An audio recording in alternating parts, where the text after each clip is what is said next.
கர்த்தருக்கு ஸ்தோத்திரம், தேவனுக்கு மகிமை உண்டாவதாக. ஆண்டவரும் இரட்சகருமான இயேசு கிறிஸ்துவின் நாமத்தில் உங்கள் யாவருக்கும் என் அன்பின் வாழ்த்துக்களை தெரிவித்துக் கொள்கிறேன். இது தேவனின் வார்த்தை வெளிப்படும் நேரம். தேவ செய்தியின் தலைப்பு, உண்மை உள்ளவனுக்கு வரும் பலன். என் அன்பு சகோதரனே, சகோதரியே, இந்த நாளில் கூட நாம் உண்மையா இருக்கும் பொழுது கர்த்தர் நமக்கு எப்பேற்பட்ட பலனை கொடுக்க போகிறார் என்பதை குறித்தான் நாம் இன்றைக்கு பார்க்க போகிறோம். இன்றைக்கு நிறைய பேர் உலகத்துல சொல்லுவாங்க, நான் உண்மையா இருக்கிறேங்க, நான் உண்மையா இருந்ததுனால தாங்க இதெல்லாம் இழந்துட்டாங்க, என் வாழ்க்கையில இப்படிப்பட்ட நஷ்டங்கள் வந்துச்சுங்கன்னு சொல்லிட்டு நிறைய பேர் உண்மையே இல்லாமல் இருக்கிறவர்கள் நம்ம கம்பேர் பண்ணி என்ன பண்றோம்னு சொன்னா, அநேக நேரங்கள் நம்முடைய உண்மையை விட்டு வழுவி போகிறோம். இன்றைக்கு பாருங்க, நிறைய பேர் உண்மையா இல்லாமல் இருந்து அவங்க என்ன பண்றாங்கன்னு சொன்னா, நல்ல வீடுகள் கட்டியிருப்பாங்க, அவங்க நல்லா கார் வாங்கிட்டு இருப்பாங்க, அவங்க பார்த்தீங்கன்னா உயர்ந்த ஒரு பதவிக்குள்ள போயிட்டு இருப்பாங்க. அவங்களெல்லாம் பார்க்கும்போது உண்மையா இருக்கிற பிள்ளைகள் என்ன பண்ணுவீங்கன்னா, அவங்கெல்லாம் இப்படி நடக்கிறாங்க, ஆனா அநியாயம் பண்றாங்க, இவங்க ஆசீர்வாதமா இருக்கிறாங்க, நான் உண்மையா நடக்கிறேன், எனக்கு வேலையே இல்லாம இருக்கு, நான் உண்மையா இருக்கிறேன், நான் பாருங்க எப்படிப்பட்ட ஒரு வீட்டுல வாழ்ந்து கொண்டிருக்கிறேன், எனக்கு ஒரு வாகனம் கூட இல்லைங்க, என் பிள்ளைங்கெல்லாம் இப்படி கஷ்டப்படுறாங்கன்னு சொல்லிட்டு நிறைய பேர் வேதனைப்பட்டு கொண்டிருப்பீங்க. ஆனால் வேதாகம் நமக்கு என்ன கற்றுக் கொடுக்குதுன்னு சொன்னா, நீதிமொழிகளின் புஸ்தகம் 28ஆம் அதிகாரம் 20ஆம் வசனத்தை வாசிக்கும் பொழுது, உண்மையுள்ள மனுஷன் பரிபூர்ண ஆசீர்வாதங்களை பெறுவான், ஐஸ்வர்யவான் ஆகிறதற்கு தீவிரிக்கிறவனோ ஆக்கினைக்கு தப்பான். ஹல்லேலூயா. இங்க ரொம்ப அழகா சாலமோன் ஞானி சொல்றாரு, உண்மையுள்ள மனுஷன் பரிபூர்ணமான ஒரு ஆசீர்வாதங்களை பெறுவான். இன்றைக்கு யாரெல்லாம் உண்மையா இருக்கிறீங்களோ, தேவனுக்கு முன்பாக உத்தமமா இருக்கிறீங்களோ, உங்களுடைய வாழ்க்கையில ஒரு பரிபூர்ணமான ஒரு ஆசீர்வாதத்தை தேவன் உங்களுக்காக வைத்திருக்கிறார். இன்றைக்கு பிசாசானவன் உங்களுக்கு எப்படி காண்பிக்கிறான்னு சொன்னா, நீ உண்மையா இருந்தா உன் வாழ்க்கையில ஆசீர்வாதம் வராது, மேன்மை அடைய மாட்ட, காலத்துக்கும் நீ கஷ்டப்பட்டு தான் இருக்கணும், வேதனைப்பட்டு தான் இருக்கணும், அவங்கெல்லாம் பாரு அநியாயமா வாழ்றாங்க, அவங்கெல்லாம் பாரு பாவம் செய்து கொண்டிருக்கிறாங்க, விபச்சாரம் செய்யறாங்க, வேசித்தனம் பண்றாங்க, அவங்க அநியாயமா என்ன பண்றாங்க, விற்பனை செஞ்சு இப்படியெல்லாம் வாழ்ந்துட்டு இருக்காங்க, அவங்கெல்லாம் நல்லா இருக்கிறாங்கன்னு சொல்லிட்டு அவர்களை காண்பித்து நம்மளை வேதனைப்படுத்துவான். ஆனால் வேதாகமம் கற்றுக் கொடுக்குறதன் பிரகாரமா யார் ஒருத்தர் நடக்கிறீங்களோ, உங்களுடைய வாழ்க்கையில கட்ட சொல்றாரு, உண்மையாய் நீ நடப்பாய் என்று சொன்னால் உன்னுடைய வாழ்க்கையில பரிபூர்ணமான ஒரு ஆசீர்வாதத்தை என்ன பண்ண முடியும், பெற்றுக்கொள்ள முடியும். ஹல்லேலூயா. ஆகவே அன்பு சகோதரனே, சகோதரியே, யார் எப்படி போனாலும் நீங்க கவலைப்படாதீங்க, நீங்க உண்மையா இருந்து பாருங்க, தேவனுக்கு பயந்த ஒரு வாழ்க்கை வாழ்ந்து பாருங்க, உங்களுடைய வாழ்க்கையில நிச்சயமாக கர்த்தர் ஒரு பெரிய மேன்மையை கொடுக்க வல்லவராக இருக்கிறார். ஹல்லேலூயா. வேதாகமத்துல யோசேப்பு என்று சொல்லி ஒரு மனிதனை குறித்து வாசிக்கிறோம். யோசேப்பு எகிப்துல என்ன பண்றாரு, அடிமையாய் விற்கப்படுறார். இப்போ விற்கப்படுகிற இடத்துல பாருங்க, அந்த பார்வனுடைய வீட்டுல என்ன பண்றாரு, வேலைக்காரனா என்ன பண்றாரு இருக்கிறாரு. இந்த வேலைக்காரனா இருக்கிற நாட்கள்ல அவங்க மனைவி என்ன பண்றாங்கன்னா, யோசேப்பின் மேல என்ன பண்றாங்க, கண் போட்டு என்ன பண்றாங்க, தொடர்ந்து என்ன பண்றாங்க, அவரிடத்தை தவறு செய்யும்படிக்கு என்ன பண்றாங்க, அவரை தூண்டிக்கொண்டே இருக்கிறாங்க. ஆனால் கூட யோசேப் என்ன பண்றாருன்னா, அந்த தவறுக்கு இணங்காமல், வேதாகமத்தில் எடுத்து வாசிப்போம், ஆதியாகம புஸ்தகம் 39ஆம் அதிகாரம் 8ஆம் வசனத்தை வாசிப்போம். அவனோ தன் எஜமானுடைய மனைவியின் சொல்லுக்கு இணங்காமல் அவளை நோக்கி, இதோ வீட்டிலே என்னிடத்தில் இருக்கிறவர்களில் யாதொன்றை குறித்தும் என் ஆண்டவன் விசாரியாமல் தமக்கு உண்டான எல்லாவற்றையும் என் கையிலே ஒப்புவித்திருக்கிறார். ஹல்லேலூயா. அதிலே 9ஆம் வசனத்தை வாசிக்கும் பொழுது, இந்த வீட்டிலே என்னிலும் பெரியவன் இல்லை, நீ அவருடைய மனைவியாய் இருக்கிறபடியால் உன்னை தவிர வேறொன்றையும் அவர் எனக்கு விலக்கி வைக்கவில்லை. இப்படி இருக்க நான் எத்தனை பெரிய பொல்லாங்குக்கு உடன்பட்டு தேவனுக்கு விரோதமான பாவம் செய்வது எப்படி என்று சொல்லி என்ன பண்றாங்கன்னு சொன்னா, யோசேப்பு அப்படியாய் தன் உத்தமத்துல உண்மையா இருக்கிறார். ஹல்லேலூயா. பாருங்க, வேதாகமத்தில் சொன்னது போல உண்மையுள்ள மனுஷன் என்ன பண்ணுவானா, பரிபூர்ண ஆசீர்வாதங்களை பெறுவானாம். இப்போ யோசேப்பு அவங்க மனைவி மாத்திரம்தான், பார்வனுடைய மனைவி மாத்திரம்தான் அங்க இருக்கிறாங்க. யோசேப்பு நினைச்சா என்ன பண்ணிருக்கலாம், தவறு செய்துட்டு இருக்கலாம். அந்த பார்வனுடைய மனைவி மிகவும் அழகுள்ளவளா இருக்கிறாங்க. அப்படிப்பட்ட ஒரு அழகுள்ள மகளா இருந்தாலும் யோசேப்பு ஒரு வாலிபரா இருக்கிறார். எல்லா விதமான பாவம் செய்யக்கூடிய காரியங்கள் அவருக்குள்ள தோன்றி இருந்தாலும், ஆனால் அவர் சொல்றாரு, கடைசி வரியில வாசிக்கும் பொழுது, தேவனுக்கு விரோதமான பாவம் செய்வது எப்படி? ஹல்லேலூயா. இப்ப பாருங்க, தேவனுக்கு விரோதமான ஒரு பாவத்தை நான் செய்ய மாட்டேன் என்று சொல்லி தனக்கு உள்ளே ஒரு தீர்மானம் பண்ணிக்கொண்டு, நான் எங்க இருந்தாலும் என் தேவனுக்கு நான் உண்மையா இருப்பேன் என்று சொல்லி யோசேப்பு உத்தமனா இருந்ததுனால யோசேப்பை கர்த்தர் ஆசீர்வதித்தார். ஹல்லேலூயா. பாவம் செய்யாதபடிக்கு என்ன பண்றாரு? விலகி ஓடுறாரு. அந்த மகள் என்ன பண்றாங்க? துணியை பிடிச்சி இழுக்கிறாங்க. நிர்வாணமாய் ஓடுறாரு. அந்த அவமானத்தை கூட என்ன பண்ணல யோசேப்பு பெருசா எண்ணிக்கொள்ளாம தேவனுக்கு உண்மையா இருந்தார். ஹல்லேலூயா. யோசேப்பு உண்மையுள்ளவரா இருந்ததுனால ஆதியாகமம் புஸ்தகம் 41ஆம் அதிகாரம் 42ஆம் வசனத்தை வாசிக்கும் பொழுது,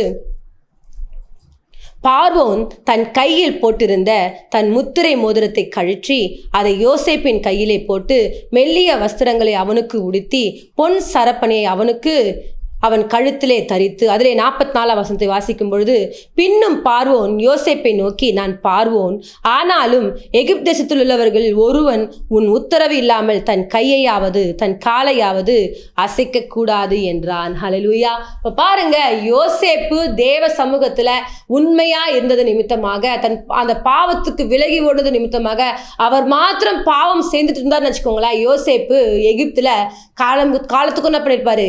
அடிமையாக வாழ்ந்து மரிச்சு போயிட்டு இருப்பாரு. ஆனால் யோசேப்பு உண்மையா இருந்தது நிமித்தமாக தேவன் யோசேப்பை ஆசீர்வதித்தார். எந்த இடத்துல அடிமையா இருந்தாரோ அதே இடத்துல ஒரு பெரிய அதிகாரியாக, ராஜாவாக யோசேப்பு மாற்றப்பட்டார். ஹல்லேலூயா. அவருக்கு என்ன பண்றாங்கன்னு சொன்னா, மெல்லிய வஸ்திரங்கள், ராஜா போட்டு கொண்டிருந்த அந்த முத்திரை மோதிரத்தை கயிற்று அவருடைய கையில் என்ன பண்றாங்க? போடுறாங்க. பொன் சரப்பணிகளை தரித்து, ஹல்லேலூயா, யோசேப்புக்கு விரோதமாக யாரையும் கையோ காலை என்ன கூடாது, ஆட்டக்கூடாது. எதனா மீறி பேசினாங்கன்னா அவங்க என்ன பண்ணணும்? மரிச்சு போயிடணும், செத்து போயிடணும். ஹல்லேலூயா. இப்படிப்பட்ட அற்புதங்கள் செய்வதற்கு என்ன காரணம் சொன்னா, யோசேப்பு தேவ சமூகத்துல உண்மையுள்ளவரா இருந்தார். ஹல்லேலூயா. நீங்க கூட உண்மையா இருப்பீர்கள் என்று சொன்னால் தேவன் உங்களுக்கு பரிபூர்ணமான ஒரு ஆசீர்வாதங்கள். யோசேப்பு வாழ்நாட்கள் நினைச்சு பார்த்திருப்பார்னா, நினைச்சு கூட பார்த்திருந்திருக்க மாட்டாரு. நான்லாம் இப்படிப்பட்ட ஆசீர்வாதத்துக்குள்ள கடந்து போவேனா, அவள்தான் என் வாழ்க்கை அடிமைத்தனத்திலேயே முடிஞ்சிடும் சொல்லிட்டு நினைச்சிட்டு இருந்திருப்பாரு. ஆனால் கர்த்தர் பாருங்க, யோசேப்பு தேவனுக்கு பயந்து உண்மையுள்ளவரா இருந்தது நிமித்தமாக யோசேப்பை கர்த்தர் பல மடங்கு ஆசீர்வதித்தார். ஹல்லேலூயா. இன்றைக்கு கூட இந்த வார்த்தைகளை கேட்டுக்கொண்டிருக்கிற அன்பு சகோதரனே, சகோதரியே, உங்களுடைய வாழ்க்கையில கூட பாவம் செய்யக்கூடிய காரியங்கள் உங்க வாழ்க்கையில நேரும் பொழுது நீங்கள் அந்த பாவத்திற்கு விலகி, நான் தேவன் என்னை பார்த்து கொண்டிருக்கிறார், நான் இப்படிப்பட்ட பாவங்களை செய்ய மாட்டேன், இனி இப்படிப்பட்ட தவறான காரியங்களை என் யோசனையில சிந்திக்க மாட்டேன் என்று சொல்லி நீங்கள் பாவத்திற்கு விலகி ஓடுவீர்கள் என்று சொன்னால் கர்த்தர் உங்களுக்கு பரிபூர்ணமான ஒரு ஆசீர்வாதத்தை கொடுத்து உங்களை தேவன் மேன்மைப்படுத்த வல்லவரா இருக்கிறார். ஹல்லேலூயா. ஆகவே இந்த நாள்ல கூட நான் உண்மையா இருக்கிறேன், என் வாழ்க்கையில ஆசீர்வாதம் இல்லைன்னு சொல்லிட்டு சோர்ந்து போகாதீங்க. நீங்க தொடர்ந்து உண்மையா இருந்து பாருங்க. யோசேப்பை எத்தனையோ தடவை அந்த மகள் தூண்டினாலும் அவர் தொடர்ந்து என்ன பண்றனா, கர்த்தருக்கு உண்மையா இருந்தார். ஹல்லேலூயா. இப்ப பாருங்க, நீங்கள் கூட உண்மையா இருப்பீர்கள் என்று சொன்னால் உங்களுடைய வாழ்க்கையிலும் கர்த்தர் ஒரு பரிபூர்ணமான ஆசீர்வாதத்தை கொடுக்க தேவன் வல்லவரா இருக்கிறார். ஹல்லேலூயா. அது மாத்திரமல்ல, தானியேலை குறித்து நாம் வாசிக்கிறோம். தானியேலின் புஸ்தகம் 6ஆம் அதிகாரம் 10ஆம் வசனத்தை வாசிக்கும் பொழுது, தானியேலோ அந்த பத்திரத்துக்கு கையெழுத்து ஆன பின்பும் என்ன பண்றாராம், தவறாமல் 3 வேளையும் என்ன பண்றாருன்னா எருசலேமை நோக்கி என்ன பண்றாரு, முழங்கால் படிட்டு தன் வீட்டுல என்ன பண்றாரு, ஜெபம் பண்ணி கொண்டிருக்கிறார். அப்ப பாருங்க, தானியேல் எங்க இருக்கிறாரு? பாபிலோன்ல அடிமையா இருக்கிறார். அடிமையா இருக்கிற இடத்துல ராஜா ஒரு கட்டளை போட்டார், 30 நாள் வரைக்கும் என்ன பண்ணக்கூடாது, ராஜாவை தவிர்த்து வேறு யாரும் என்ன பண்ணக்கூடாது, வணங்க கூடாதுன்னு சொல்றாங்க. ஆனாலும் தானியேல் அந்த பத்திரத்துக்கு கையெழுத்து ஆன பின்பும் என்ன பண்றாராம், தவறாமல் தன்னுடைய ஜெபத்துல உண்மையா இருக்கிறார். ஹல்லேலூயா. அப்போ உண்மையா இருக்கும்போது தேவன் பரிபூர்ணமான ஆசீர்வாதங்கள் கொடுப்பாரா, கொடுக்க மாட்டாரா? பாருங்க, உண்மையான இருந்தா கர்த்தர் நிச்சயமாய் நம்மளை ஆசீர்வதிக்க வல்லவர். இவர் உண்மையா இருந்தாரு. ஆனா சிங்கங்கள் கெபில போடுறாங்க. அந்த சிங்கங்கள் என்ன பண்ணல, தானியேலை சேதப்படுத்தவில்லை. ஹல்லேலூயா. சேதப்படுத்தாதபடிக்கு என்ன பண்றாரு, தேவன் சிங்கங்களின் வாய்கள் என்ன பண்ணாராம், கட்டி போட்டார். ஹல்லேலூயா. ராஜா வந்து கேட்கிறாரு, தானியேலே, ஜீவனுள்ள தேவனுடைய குமாரனாகிய தானியேலேன்னு சொல்லிட்டு என்ன பண்றாரு, கூப்பிடுறாரு. கூப்பிட்டா என்ன பண்றாரு, இந்த ராஜா என்றும் வாழ்கன்னு சொல்லிட்டு என்ன பண்றாரு, கீழிருந்து குரல் கொடுக்குறாரு. ஹல்லேலூயா. தானியேல் ஒருவேளை மரிச்சு போயிருப்பாருன்னு சொல்லிட்டு என்ன பண்றாரு, ராஜா ஓடி வந்து பார்க்கிறார். ஆனால் தானியேல் ஜீவனோடு கூட இருக்கிறார். ஹல்லேலூயா. அதுல எடுத்து வாசிப்போம். தானியேலின் புஸ்தகம் 6ஆம் அதிகாரம் 28ஆம் வசனத்தை வாசிப்போம். தரியுவின் ராஜ்யபார காலத்திலும் பெர்சியனாகிய கோரேசுடைய ராஜ்யபார காலத்திலும் தானியேலின் காரியம் ஜெயமாயிருந்தது. ஹல்லேலூயா. இங்க பாருங்க, தானியேல் தேவ சமூகத்துல உண்மையாய் 3 வேளையும் தவறாமல் ஜெபித்தது நிமித்தமாய் கட்டளை பிறப்பிக்கப்பட்ட போதிலும் நான் செய்து வந்த காரியம், எப்பொழுதுமே நான் என்ன பண்ணுவேன், 3 வேளையும் தவறாமல் ஜெபிப்பேன் என்பது தானியேலுடைய காரியம். ஆனால் தானியேல் அதை பொருட்படுத்தாமல் தொடர்ந்து என்ன பண்றாரு, உண்மையாய் அந்த ஜெபத்துல உறுதியா இருந்ததுனால தானியேலை கர்த்தர் ஆசீர்வதித்தார். எந்த இடத்துல அடிமையா இருந்தாரோ அதே இடத்துல அவர் தேவன் பிரதம மந்திரியாய், ஹல்லேலூயா, தானியேலை கர்த்தர் உயர்த்தது மாத்திரமல்ல, அவருடைய நாட்கள்ல, தரியுவின் நாட்கள்ல என்ன பண்றான், கோரேசனுடைய நாட்கள்ல தானியேலுடைய காரியம் என்ன பண்ணான், ஜெயமா இருந்தது. ஹல்லேலூயா. இன்றைக்கு கூட உங்களுடைய வாழ்க்கையில நீங்கள் செய்யக்கூடிய காரியங்கள் ஜெயமாய் முடியணுமா, உங்க வாழ்க்கையில ஆசீர்வாதங்களை தேவன் கட்டவிழ்க்கணுமா, நீங்க ஒரு காரியத்தை செய்யணும், உண்மையா இருக்க வேண்டும். ஹல்லேலூயா. உண்மையா இருப்பீர்கள் என்று சொன்னால் நீங்க எந்த இடத்துல இருந்தாலுங்க கர்த்தர் உங்களுக்கு ஒரு ஆசீர்வாதத்தை கொடுக்க வல்லவரா இருக்கிறார். ஆகவே சோர்ந்து போகாதீங்க. அவங்கெல்லாம் உண்மையா இல்ல, இவங்கெல்லாம் உண்மையா இல்ல, நான் உண்மையா இருந்து எனக்கு கெட்ட பேர் தாங்க கிடைக்குதுன்னு சொல்லிட்டு யோசிச்சு கொண்டிருக்காதீங்க. பாருங்க, ஒரு சில மனைவிமார்கள், ஒரு சில கணவன்மார்கள் யோசிப்பாங்க, நான் உண்மையா இருக்கிறானா என் மேல என்ன பண்றாங்க, சந்தேகப்படுறாங்க, அதனால தாங்க நான் அந்த மாதிரி தவறு செஞ்சுட்டேன் அப்படின்னு சொல்லிட்டு இருப்பாங்க. ஆனால் நீங்க உண்மையா இருந்து உங்களை அவமானப்படுத்தினாலும் நீங்க சகித்து கொண்டு நீங்கள் உண்மையா இருப்பீர்கள் என்று சொன்னால் தேவன் உங்களுக்கு பரிபூர்ணமான ஒரு ஆசீர்வாதத்தை கொடுக்க தேவன் வல்லவரா இருக்கிறார். சோர்ந்து போகாதீங்க, நிச்சயமாகவே முடிவு உண்டு. உன் நம்பிக்கை வீண் போகாதுன்னு சொன்னது போல நீங்க உண்மையா இருப்பீர்கள் என்று சொன்னால் உங்களுக்கு வாழ்க்கையில கர்த்தர் ஒரு பெரிய ஆசீர்வாதத்தை, பரிபூர்ணமான ஒரு நன்மைகளை கர்த்தர் உங்கள் வாழ்க்கையில கொடுத்து உங்களை ஆசீர்வதிக்க தேவன் வல்லவரா இருக்கிறார். ஹல்லேலூயா. அன்றைக்கு யோசேப்பு உண்மையா இருந்ததுனால தேவன் அடிமைத்தன தேசத்துல என்ன பண்றாரு, ராஜாவாய் அவரை உயர்த்தினார். தானியேல் உண்மையாய் ஜெபித்தது நிமித்தமாக தேவன் அந்த இடத்துல பிரதம மந்திரியாய் உயர்த்தி அவருடைய காரியங்கள் எல்லாவற்றையும் கர்த்தர் ஜெயமாய் மாற பண்ணினார்.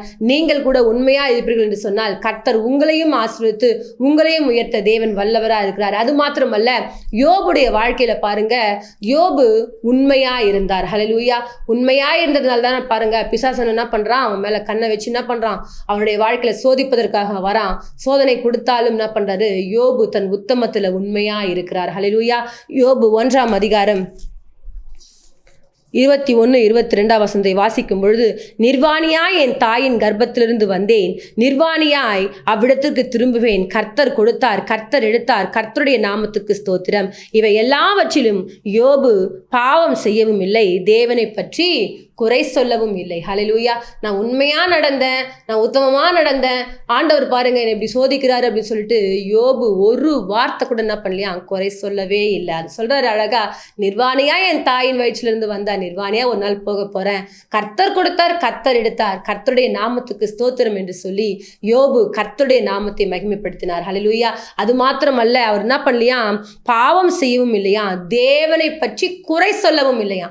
யார் ஒருத்தர் தேவனை பற்றி குறை சொல்லாம பாவம் செய்யாம, தேவன் என்னுடைய வாழ்க்கையில எதை அனுபவித்தாலும், எதை தேவன் என்னுடைய வாழ்க்கையில அனுமதித்தாலும் அது எனக்கு பிரயோஜனமானது என்று சொல்லி யாரொருத்தர் உணர்ந்து கொண்டு உண்மையாய் நீங்கள் நடக்கிறீங்களோ உங்களுடைய வாழ்க்கையில கர்த்தர் பரிபூர்ணமான ஒரு ஆசீர்வாதத்தை வைத்திருக்கிறார். ஹல்லேலூயா. யோபு தன்னுடைய வாழ்க்கையில எல்லாவற்றையும் இழந்தாலும், 10 பிள்ளைகளை இழந்தாலும், தன்னுடைய சரீரத்தில் எரிபந்த கொப்பளங்கள் வந்தாலும் எல்லாவற்றிலும் என்ன பண்ண தாங்கி கொண்டு என்ன பண்ணாரு, தேவன் சமூகத்துல உண்மையா இருந்தார். தேவனை குறை சொல்லவில்லை, தேவனுடைய சமூகத்தில் அவர் பாவம் செய்யவும் இல்லை. ஆகவேதான் யோபுடைய முன்னிலைமையை பார்க்கலாம். நீங்க 42 அதிகாரம் 12 நீங்கள் வாசிக்கும் பொழுது யோபின் முன்னிலைமையை பார்க்கிலும் அவருடைய பின்னிலைமையை கர்த்தர் என்ன பண்ணாராம், ஆசீர்வதிச்சாராம். ஹல்லேலூயா. இன்றைக்கு கூட நீங்கள் பரிபூர்ணமான ஒரு ஆசீர்வாதத்தை நீங்கள் பெற்றுக்கொள்ள வேண்டுமா, இரட்டிப்பான ஆசீர்வாதங்களை நீங்கள் பெற்றுக்கொள்ள வேண்டுமா, உங்களுடைய வாழ்க்கையில எப்பேற்பட்ட பிரச்சனைகள் வந்தாலும், போராட்டங்கள் வந்தாலும், உங்களுடைய வாழ்க்கையில பாவங்கள் உங்களை சூழ்ந்து கொண்டாலும், நீங்கள் தேவன் என்னை பார்க்கிறார், தேவனுக்கு நான் பரிசுத்தமாய் வாழ வேண்டும் என்று சொல்லி உங்களை நீங்கள் உண்மையாய் காத்துக்கொள்கிறீர்கள் என்று சொன்னால், அன்றைக்கு யோசேப்பை ஆசீர்வதித்தது போல, தானியேலை ஆசீர்வதித்தது போல, யோபுவை ஆசீர்வதித்தது போல கர்த்தர் உங்களையும் ஆசீர்வதிக்க வல்லவராய் இருக்கிறார். ஆகவே நண்பு சகோதரனே, சகோதரியே, நீங்கள் உண்மையா இருந்தால் நிச்சயமாக பரிபூர்ணமான ஆசீர்வாதங்களை பெற்றுக்கொள்வீர்கள். ஆகவே உண்மையை என்ன பண்ணாதீங்க, விட்டுறாதீங்க. உண்மையுள்ள மனுஷன் என்ன பண்ணுவானா, பரிபூர்ண ஆசீர்வாதங்களை பெறுவார். அந்த பரிபூர்ண ஆசீர்வாதங்களை பெறுவதற்கு உங்களை நீங்கள் உண்மையுள்ளாய் மாற்றிக்கொள்ளுங்கள். கர்த்தர் உங்களோடு கூட இருந்து பெரிய காரியங்களை செய்வார். நாம் இருக்கிற இடங்களில் சிறிய ஜெபத்தை எடுப்போம். மகா இரக்கம் கிருபை நிறைந்த எங்கள் அன்பின் தகப்பனே, இந்த நாளுக்காய் ஸ்தோத்திரம் ஆண்டவரே. இந்த நாளில் கூட ஆண்டவரே, யாரெல்லாம் நான் உண்மையாக இருக்கிறேன், நான் என் வாழ்க்கையில் நிறைய நஷ்டங்கள், வேதனைகள், பிரச்சனைகள்னு சொல்லிட்டு ஆண்டவரே கலக்கத்தோடு இருக்கிறாங்களோ, அப்பா அந்த பிள்ளைகள் நீர் சொன்ன வார்த்தைக்கு இணங்கி உண்மையாக இருப்பார்கள் என்று சொன்னால் அந்த பிள்ளைகளுடைய வாழ்க்கையில் பரிபூர்ணமான ஆசீர்வாதங்களை கொடுத்து பிள்ளைகளை என் தேவனாகிய கர்த்தர் நீர் உயர்த்த போவதற்காய் ஸ்தோத்திரம். தேவ கரம் ஒவ்வொருத்தரோடு இருக்கட்டும். ஆவியனரை ஒவ்வொருத்தரையும் கர்த்தர் பலப்படுத்துவீராக. உங்க நாம மாத்திரமே மகிமைப்படட்டும். இயேசுவின் மூலமாய் ஜெபிக்கிறோம் எங்கள் ஜீவன் நல்ல பிதாவே, ஆமேன். கர்த்தர் தாமே உங்களை ஆசீர்வதிப்பாராக. God bless you.